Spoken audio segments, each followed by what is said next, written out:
Xin lỗi. Xin lỗi.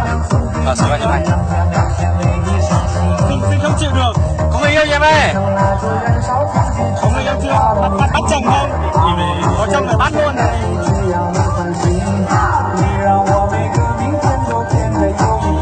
Rồi bắt 2 mí nhá. Mặt trắng nha, mũi cao.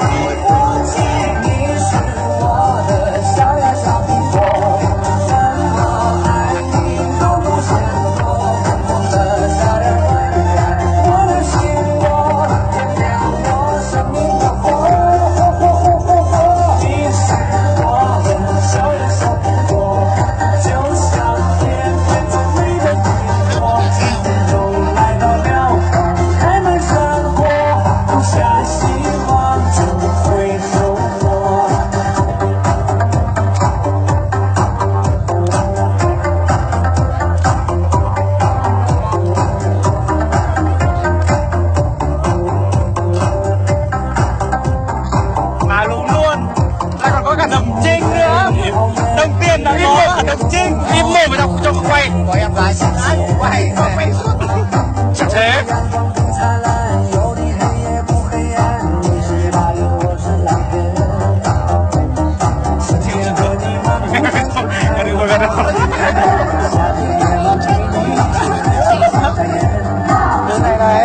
bên này anh cao cao này trên này anh thích cái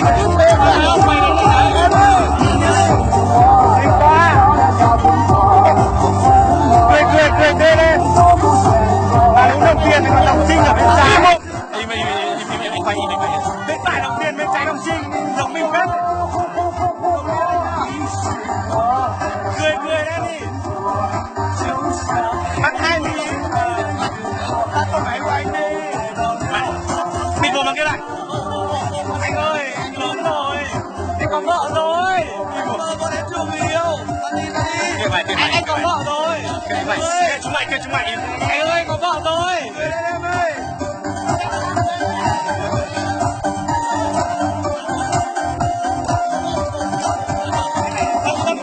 tâm niệm của bố kìa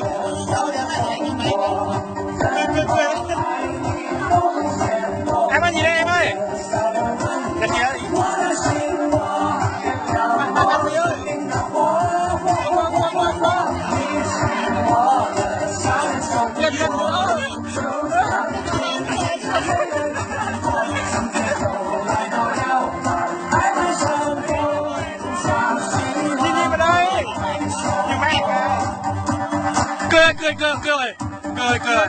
cười đi em ơi cười đi mà lúm luôn cho cười đi à mà lúm đồng tiền cơ quá